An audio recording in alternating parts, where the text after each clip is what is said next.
Have you ever agreed to something and the very next second felt that quiet wave of regret inside your chest, that subtle tightening in your stomach, that little voice whispering, "Why did I say yes again?" Maybe it was staying late at work when you were already exhausted. Maybe it was helping a friend when you desperately needed rest. Or maybe it was agreeing to plans you never really wanted. If this feels familiar, then this isn't just a habit, it's psychology. Today, we're diving deep into the hidden emotional patterns, silent fears, and subconscious conditioning behind people who simply can't say no. And by the end of this video, you might start seeing yourself or someone you love in a completely new light. And if you find yourself relating even a little, make sure you subscribe, because understanding your mind is the first step to reclaiming your life. There is a strange contradiction in people who can't say no. On the outside, they often appear kind, generous, dependable, and emotionally mature. They are the ones others call when they need support, the ones who sacrifice their own comfort to keep relationships smooth, the ones who are praised for being so understanding. But on the inside, there is often a quiet exhaustion building, a slow emotional burnout that nobody else can see. Saying yes becomes less about kindness and more about survival, because for many of these individuals, saying no doesn't just feel uncomfortable, it feels dangerous. Psychologically, the inability to say no is deeply rooted in fear, not the obvious kind of fear, like fear of heights or fear of failure. It's a subtle social fear, the fear of rejection, abandonment, or losing emotional security. When someone grows up in an environment where love feels conditional, where approval must be earned through good behavior, helpfulness, or obedience, their brain starts associating acceptance with compliance. They learn that being liked depends on being agreeable. Over time, this conditioning becomes automatic. They don't consciously think, "If I say no, I'll be rejected." Their nervous system simply reacts as if that threat is real. Another powerful factor is the need for validation. Many people who struggle to set boundaries carry a hidden belief that their worth comes from what they can do for others. Their identity becomes tied to being useful. When someone asks them for help, it triggers an opportunity to feel needed, and feeling needed temporarily fills an emotional gap inside them. Saying yes becomes a way to secure a sense of importance, but the relief is always short-lived, because external validation can never fully satisfy internal insecurity. It's like pouring water into a cup with a crack at the bottom. Interestingly, these individuals are often highly empathetic. They can sense the emotional tone of a room almost instantly. They notice discomfort in others before anyone says a word. This emotional sensitivity is both a gift and a burden. It allows them to build deep connections, but also makes them overly responsible for other people's feelings. When someone looks disappointed, they internalize it as their responsibility to fix the situation. So instead of honoring their own limits, they prioritize restoring emotional harmony. They believe peace is more important than authenticity. There is also a cognitive pattern involved, something psychologists refer to as catastrophic thinking. People who can't say no tend to overestimate the negative consequences of setting boundaries. In their mind, a simple refusal can spiral into imagined worst-case scenarios. They picture friendships ending, reputations being damaged, or opportunities disappearing. Even if these outcomes are unlikely, the emotional brain treats them as real threats. This triggers anxiety, and anxiety pushes them toward the safest perceived option, saying yes. Another subtle dynamic is guilt. Healthy guilt can guide moral behavior, but excessive guilt becomes a psychological trap.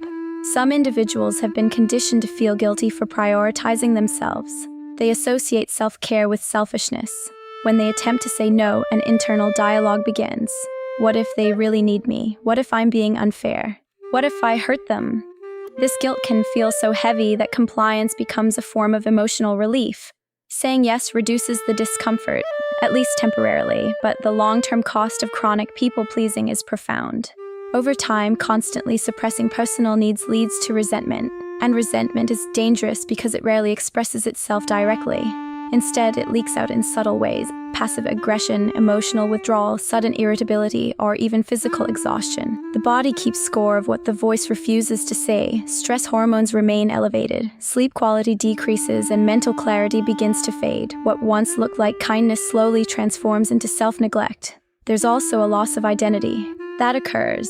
When someone spends years prioritizing other people's expectations, they gradually lose touch with their own preferences. They become so used to asking, "What do others want?" that they forget to ask, "What do I want?" This can create a strange emptiness. Decisions feel confusing. Personal goals feel unclear. Life starts to feel like a series of obligations rather than a meaningful journey. And the saddest part is, from the outside, everything might still look perfectly fine. Social dynamics reinforce this pattern as well. Once people learn that someone is agreeable and accommodating, they unconsciously begin to rely on it. Requests increase, expectations rise, and the person who can't say no finds themselves trapped in a role they never intentionally chose. Ironically, the very behavior that was meant to preserve relationships can sometimes attract imbalanced ones. Connections where giving flows in one direction. However, it's important to understand that the inability to say no is not a character flaw. It is a learned survival strategy. At some point in life, being agreeable probably protected this person from conflict, rejection, or emotional pain. Their brain did exactly what it was designed to do: adapt. The problem arises when an old survival strategy continues long after the original threat has disappeared. What was once protective becomes limiting. Breaking this pattern requires both awareness and courage. The first step is recognizing that boundaries are not acts of aggression, they are acts of self-respect. Saying no does not make someone cold or uncaring. It simply means they are choosing honesty over silent resentment. Psychologically, healthy boundaries actually improve relationships because they replace hidden frustration with clear communication. When people know where they stand, trust becomes stronger, not weaker. Another important shift is learning to tolerate discomfort. Setting limits will feel awkward at first. There may be moments of anxiety, moments of doubt, even moments where others react with surprise, but emotional growth often begins exactly where comfort ends. Each time someone honors their own needs, they send a new message to their subconscious: my voice matters. Over time, this rewires self-perception. Confidence grows not from external approval, but from internal alignment. It can also help to replace automatic yes responses with intentional pauses. A simple phrase like, "Let me think about it," creates psychological space. That pause interrupts the habitual pattern and allows the rational mind to catch up with the emotional impulse. Decision-making becomes conscious rather than reactive. This small change can gradually reshape the entire boundary-setting experience. Self-compassion is equally essential. Many people who struggle with saying no are extremely harsh toward themselves. They believe they should be stronger, more assertive, or less sensitive. But change does not happen through self-criticism. It happens through understanding. When someone treats their own emotional patterns with kindness, they create the safety needed for transformation. Healing is not about becoming someone else. It's about becoming more fully oneself. Ultimately, learning to say no is not about pushing people away. It's about creating space for healthier connections. When someone stops overextending themselves, they have more genuine energy to give. Their kindness becomes intentional rather than obligatory. Their presence becomes authentic rather than performative. And perhaps most importantly, they begin to experience a deeper sense of peace, the quiet confidence that comes from living in alignment with their own truth. So if you've been nodding along while listening to this, if you've recognized your own story hidden between these words, remember this: your worth is not measured by how much you sacrifice. You are allowed to take up space. You are allowed to rest. You are allowed to choose yourself without feeling guilty. And sometimes, the most powerful word you can learn is a simple, respectful, life-changing no. If this message resonated with you, make sure you subscribe to the channel and join this journey of understanding the human mind. Because the more we understand our psychology, the more control we gain over our emotions, our relationships, and ultimately, our lives.